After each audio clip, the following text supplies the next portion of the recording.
tired. I did not have a good night's sleep. I am having so many symptoms on the Lupron Depot, it's ridiculous. I was feeling better for a while, but then all of a sudden I got the hot flashes, and let me tell you, I did not know really what a hot flash was until I had this level of hot flashes. Now I really have more empathy for women going through menopause, for sure. I guess I only really started having the hot flashes to this degree maybe like 2 days ago. So, I mean, I don't know how many weeks past the shot. I mean, it's now mid-October, so it's almost been like 3 weeks, I guess, since my shot. Maybe a little bit more, maybe, yeah, something like that. And now I'm having all different symptoms than I was at first. At first I was super moody and I was all emotional. I mean, okay, if you ask my husband Eric, he'll probably say I'm still really moody and emotional, but it's not as extreme. Like, I don't go from one to the other in a split second like I did. I do sometimes freak out, I will admit. But I think I'm better. But overall, anyways, the hot flashes are keeping me up at night. My insomnia was going down, but now because I'm having these like insane hot flashes where I'm like ripping off all the covers, it doesn't really make it a good sleeping environment. So I am constantly waking up. I think that I woke up at least 3 times last night, but probably more given how tired I feel. Apologize for my appearance, but this is what you get. I also have been having like bone aches and just generally, I mean, I'm tired, but I'm sure that's caused by insomnia and everything, but I also just feel this like lack of energy. Who knows what that's attributed to, but it's not fun. So I'm looking forward to it kind of going away eventually. I had a horrible day yesterday. Well, okay, my day was fine. I had a horrible afternoon, evening last night. I am a huge advocate for juicing. I love a nice healthy juice. It makes me feel good, it makes me feel refreshed. And I haven't been juicing for a little while. I found these like new awesome organic, like it has a mix of kale and strawberry and whatever from Costco, and they're so good. So I've been making smoothies. I went back to juice. It was so bad. Guys, it was a horrible sight.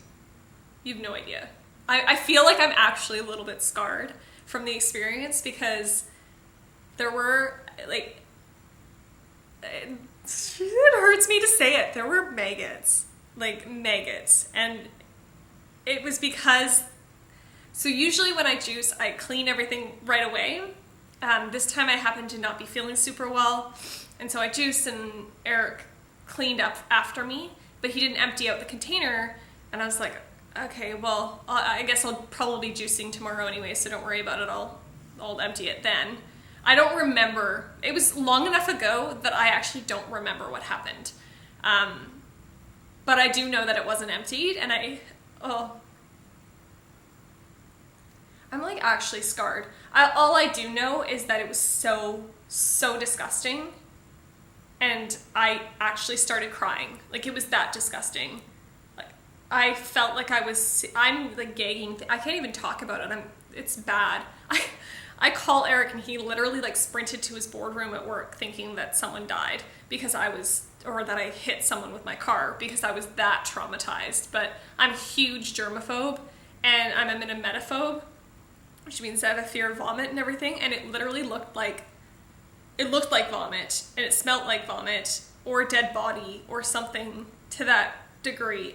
It honestly, like, I feel full on. I couldn't, like, falling asleep last night, I just felt like my skin was crawling. I had the hottest shower after, like, dumping it all in the sink. Oh my gosh, it was so bad. Anyways, Eric came home to my rescue and helped me clean it up, and it's still sitting in our sink. We ran, like, boiling. If you ever have this problem, I pray that you don't, but if you ever do, it's basically like flies have laid their eggs and they're, like, growing into larvae to hatch to be more flies, but if you pour boiling hot water on them, it kills them instantly. And so we did that, and oh man. Anyways, that's dealt with. I don't know if I'll be juicing for a while. I'm full on traumatized. So that was yesterday. And today I'm going to get a new tattoo. I designed this one a little while ago. I had a couple ideas actually. There was this other one that kind of was a combination, sort of like a Ganesha or something, but I ended up deciding on a bull, partly because I'm a Taurus and I'm big into astrology. Not horoscopes, different, but I'm big into astrology, and also I'm the year of the bull in Chinese astrology, and the bull, I've stopped eating meat. It's a symbol of strength for me. There's a lot that goes into it, but I'm really excited about it. I have another tattoo that I got that was that was designed to represent our infertility journey, and it's really special to me. When you go through this IVF infertility process, I don't know, you feel like you're so scarred emotionally and physically, but there's nothing outward that the world sees.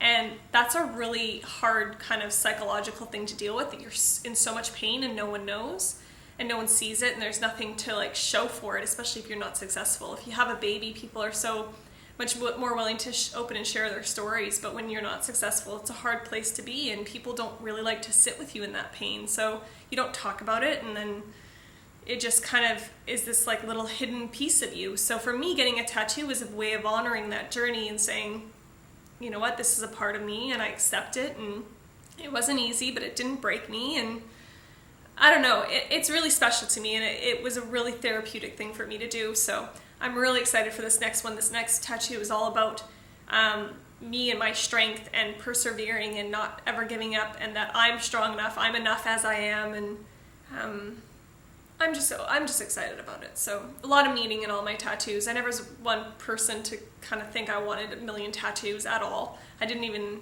ever see myself getting a tattoo, and here I'm getting my second one. But I think that for me, they're very meaningful, and yeah, that's all I can say about it, I guess. I mean, for people who have tattoos, I mean, you get it. But for people who don't have tattoos or maybe never wanted a tattoo, it can be hard to put into words for you until you have that experience, because it is very, very therapeutic. So anywho, I'm excited to share that with you guys, and Eric's going to film it, and we're going to post a video on the whole process and the design and me getting it and everything, and the final outcome. So yay, that's what I have going on today. A little bit more exciting than dealing with disgusting juicers. Otherwise, today I have another appointment with my allergy doctor. I have been getting I've been getting allergy injections. I get one in each arm every 3 to 10 days for my environmentals. So that's like, I'm allergic to trees and grass and dogs and pollen and dust and everything that you can basically imagine, I'm pretty much allergic to.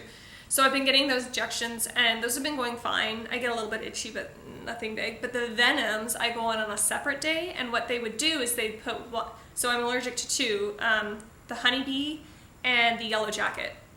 And so they put one in each arm, and then I wait half an hour, and then they do a slightly higher dose, and then we wait half an hour, and then they do a slightly higher dose, and then wait half an hour and make sure that I don't have any kind of reaction. Well, I've been having reactions sometimes after the first shot.